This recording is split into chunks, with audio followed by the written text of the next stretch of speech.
Hi guys! Today we are doing my October wrap-up. So talking about all the books I read in October, and this deck is on a chair, so it is not this high, but we have a lot of books to talk about because somehow or other I read a lot of books this month. So without further ado, we should just get into it. I completed 27 books this month and I DNF'd 3, so yeah, we need to get started because 30 books is going to take us a while. Alright, so first to take care of our DNFs. This month I DNF'd Every Knee Shall Bow by Brian Lifton. Second book in the Constantine's Empire series. And then I also DNF'd Suki Alone, Avatar: The Last Airbender graphic novel, and Come Back to Me by Jody Headland. All three of these I DNF'd for various content-related reasons. The two Christian books there, they weren't like the worst, but like secular books would be much worse, but it was getting too much, more than I wanted to read, so I stopped. Alright, now to talk about the books that I actually completed. So the first book I completed this month is By Darkness Hid by Jill Williamson, book 1 in the Blood of Kings series. This is about a kid who finds out he has a special power to, read minds and like broadcast his thoughts to other people and stuff. It was really interesting. I really enjoyed this book. I definitely want to read book 2. Next book that I read was Caller by J.J. Fisher. This is about a girl who has the ability to like see other people's memories and make them more vivid or strong or less vivid for other people, and it's like post-apocalyptic kind of world. Unclear whether it's supposed to be our world post-apocalyptic or just some other world. It almost hints like it could be ours, but anyway, looking forward to book 2 of that as well. And these first few, they're all Christian fantasy, so those 2 were, and then the next 3 also. Yeah. So while this is Christian, or supposed to be Christian fantasy, I don't necessarily think there was a lot of, like, Christian elements in it. Like, I don't remember there being, like, a character who was, God, or another name for God, or anything. But it was, clean, not even, like, magic spells or anything, just, like, certain people have powers and stuff, so, yeah. Alright, the next book that I read is Mark of the Raven by Morgan L. Bussey. I don't really know how to say her last name. I heard somebody say it correctly, but I don't remember what it is. This is about a girl who has the ability to go into other people's dreams.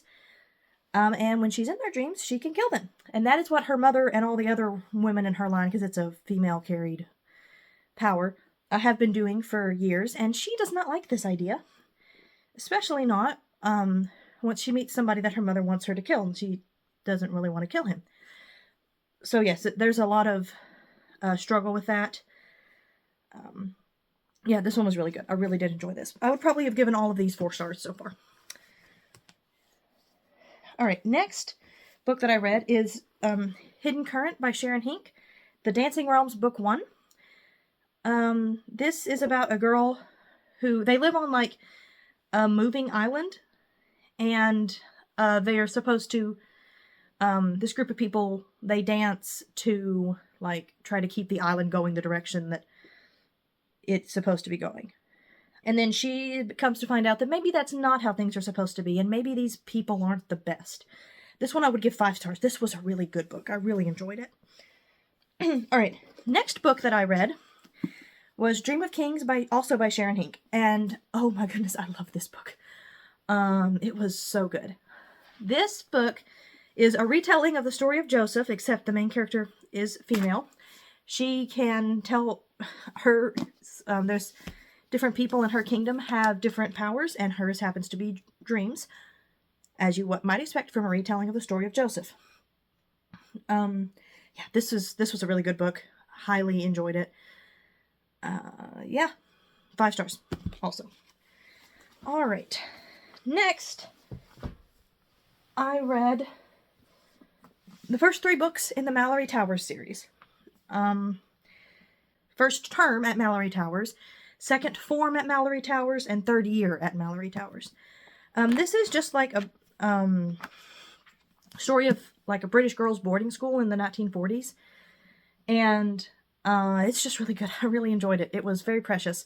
The I've seen the adaptation, like the TV show about it also, and that's also really good. I don't know if I enjoyed the book or the TV show more. But anyways, yes, this book was really good. I enjoyed it very much. All right, next 5 books I read I can talk about together. The Mysterious Benedict Society, or more specifically, so Mysterious Benedict Society, Mysterious Benedict Society and the Perilous Journey, Prisoner's Dilemma, The Extraordinary Education of Nicholas Benedict, and The Riddle of Ages. I really enjoyed this series. Again, I have seen the show, the Disney Plus show about it, but it was so good. I really loved the found family aspect of it. Yeah, very precious. I would give books, Mallory Towers, I think, I forgot to give a star rating for that one. Mallory Towers, I would probably give 4 stars for all 3 books, probably. I would give 5 stars to book 1 of Mysterious Benedict Society, and probably 4 stars for books 2 and 3, and 3.5 for the prequel and book 4. The Nicholas Benedict book is the prequel. So, yes, but really enjoyed that series. That was really good. Also found it almost laughable how different season 2 was.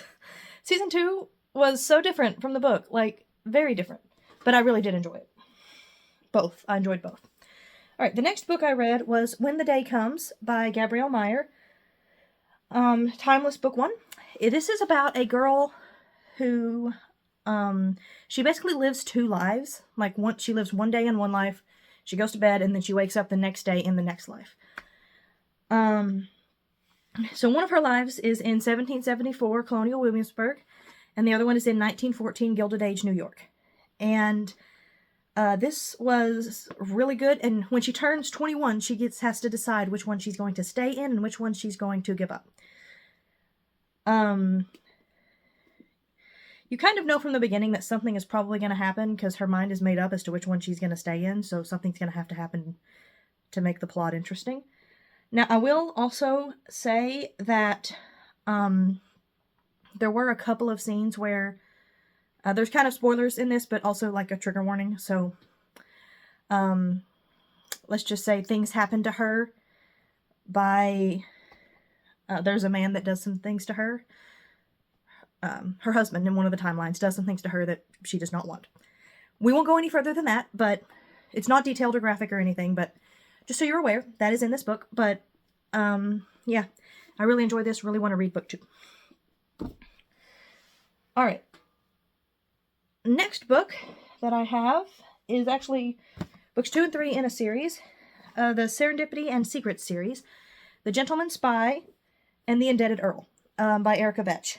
And these are both, like, just Regency romances, except there are spy elements, which make them fun. Yeah, I probably would just give them each 4 stars. This one, there were a couple of iffy, like, not iffy, but scenes that almost went further than I wanted them to. And also, the main character really, the female character really wants to help women who are stuck in situations that, again, I don't really want to talk about, but you can probably catch my drift, who have been forced into those sorts of situations. She wants to help them, so there is a lot of discussion around that topic. And then, this one also had, I think, a couple of scenes that were potentially iffy. Alright, next is Millstone of Doubt, also by Erica Vetch. I would probably give this one 4 stars. This is book 2 in the Thorndike and Swan Regency Mysteries series. And it's about the main 2 characters. One of them is the guy is a Bow Street runner, which is basically just like a policeman. And the girl is a debutante in society. And I really enjoyed this series so far. Books 1 and 2 have both been really good. In this book, one of the female main character's friends, her dad has been killed, and it looks like it was murder. So the 2 of them decide they're going to investigate it. And this was really good. I really enjoyed it. Again, there was perhaps 1 or 2 scenes that maybe went a little too far. Again, nothing awful or anything. Nothing bad enough that I DNF'd it. So, yeah. Alright. Next, I would probably give that a, 4-star. Next is The Ark Builder's Wife, Zara's Story by Tracy Higley. Let's see. So this is obviously about Noah's wife. I would probably only give this book 3 stars for a few reasons. Mainly just that, like, in this book, literally no one, like, Noah's wife and his sons didn't even believe in what he was saying. They helped him build the ark, but they didn't believe in him. Which was like, I don't think that's what the text says. Like, I know the text says Noah was the only one righteous, but I don't think that's, like, I don't know. I was not a fan of that. And then also, I mean, it's the biblical story of Noah, so I don't really feel like I can spoil that, but it had them eating meat on the ark, and, like, out of desperation because they ran out of food because they didn't pack enough. I think they packed enough food. And they didn't get, like, God did not give people permission to eat meat until after the flood. So I was not a big fan of those aspects. Other than that, it was fine, but there was just a lot about this that I was like, I don't think that's right. So I would only give this one like 3 stars, just because it was weirdly biblically inaccurate, in my opinion. Alright. Next book that I read was The Hidden Prince by Tessa Afshar. This is about a young girl who is a servant in Daniel's household, and then something happens, and she has to leave there, and she winds up in a foreign country. It doesn't quite say it all on the back, but it says enough that you could maybe figure it out, but I don't really want to go into that, so I don't want to tell you too much. So just, she finds herself in a foreign country, but realizes maybe God wanted her here for a reason. This was really good. I really enjoy Tessa Afshar's books. Definitely want to pick up book 2. I would give this probably 4 stars. Oh, this stack is getting a little precarious. Alright, the next book that I read was Anne of Green Gables, and I don't think I've ever actually read this book before. I just talked about it in my favorite classics video a couple weeks ago. But I really loved Anne of Green Gables. It was so precious. I just loved how she wrote the townspeople. I loved the humor in this book. I loved Anne, obviously. Who doesn't love Anne? So yeah, 5 stars. Definitely. Next book I read was By the Waters of Babylon by Maysu Andrews. This is about a young Israelite woman, during the Babylonian capture of Jerusalem. And yeah, that's basically what it's about. I would probably give this one like 3.5 stars. I really usually like Maysu Andrews books, but this was just so short. It's from like a series. It's from a series that's called the Psalms series, which is not only her. There are other people who wrote books in that, so I think it's just like something that she contributed to or something. But yeah. Next book that I read was Anne of Avonlea. Book 2 of Anne of Green Gables. Again, loved it. I would probably say that one was 4.5 stars.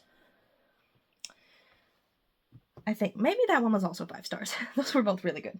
Alright, next I read Katara and the Pirate Silver and Toph Beifong's Metal Bending Academy, a couple of Avatar The Last Airbender graphic novels. I would just give these like each a 3. They were fine. Katara was better than Toph, but still just not great. Nowhere near as good as the storytelling was nowhere near as good as the series. Alright, next I read R.J. Larson's Judge. This was pretty good. I would probably give it a 4. Probably have been better if I'd have read it closer to when I read book 2, or book 1. It's the sequel to Prophet, I believe, is the book 1. Because there was a lot of things I was like, I don't remember that at all. But again, this is about this one is about a guy who is called to prophesy, and he does not want to, but he does it anyway. And then he's also in love with another prophet who is sent back to her people to tell them basically, hey, y'all messed up a lot. Stop it or you're going to get judged. Yeah, this was good. Like I said, I would probably have, it probably would have been better if I'd have read it sooner after reading book 1. But oh well. I did enjoy it, though. Alright, 3 more. We're almost done here. Next book that I read was Veiled Rose by Anne Elizabeth Stengel. This is the sequel to Fairest. What was the first one called? Heartless. This is the sequel to Heartless, book 2 in the Tales of the Goldstone Woods series. It's actually kind of takes place before Heartless, though, because it does actually touch on it. You won't realize that. Again, maybe if you read them back to back, you would. I've not been good lately about reading series back to back, but it's because I don't have book 2 when I finish book 1, and so I just don't read it yet. And then I don't feel like reading all the book 1s after I read book 2. Like, once I get my hands on book 2, I want to just read it and not read both of them. But maybe I ought to start just saving series until I have book 1. Or have the whole series, I mean. But anyway, so this is about a girl named Rose Red who lives on a mountain kind of by herself and doesn't trust anybody. And she does become friends with this young guy named Leo. And his mother wants him back home, and so they're separated for a while, and then eventually they meet up again and stuff. So yeah, it was fine. This is Christian fantasy. I think that's more obvious in Heartless book 1 than it is in this one. But there is eventually a character that you can tell is supposed to be Jesus talking to them. But anyway, yeah, I think book 1 is better than book 2. Which, again, technically seems to come before book 1, but anyway. Alright, next is Castle of Refuge by Melanie Dickerson. This is an Ugly Duckling retelling. And it's about a girl whose sister basically burns her and disfigures her. And she doesn't feel like she's loved by anyone. And then eventually her father's going to marry her off to someone she doesn't want to. And so she runs away. And then things happen. And it's a romance book, so you can kind of guess what probably winds up happening. But I really enjoyed this. I love Melanie Dickerson. 5 stars. Most of her books are 5 stars for me, so yeah. And then finally, last book I read this month. Sorry, I'm watching this pile because it's very precarious. Last book that I read this month was The Restorer by Sharon Hink. This one I read on my Kindle, so I don't actually have a physical copy. But it is about a woman who discovers that she is the chosen one, sort of, for this other world. Except she's a middle-aged soccer mom, and she's not a teenager, which is a cool twist. That made for a very different story than normal. This was good. I would probably give it 4 stars. It wasn't as good as the other 2 that I read by her this month, but it was still pretty good. I still want to read the sequel. Just so you know, content-wise, there were a couple of scenes with married couples where nothing is said on page, but heavily implied what had just happened, so yeah. But other than that, this was really good, but still not as good as her other books, so I would probably just give it a 4 star. So, that's my reading month. I read a lot of pretty good books. Not too many duds this time, so I really enjoyed most of these. Let me know if you've read any of them, and let me know what your favorite book from the month of October was. My favorite book from the whole month was probably Dream of Kings, but it is on the bottom of this stack, and I'm not pulling it back out. So, yeah, please like and subscribe. Thanks for watching. Bye!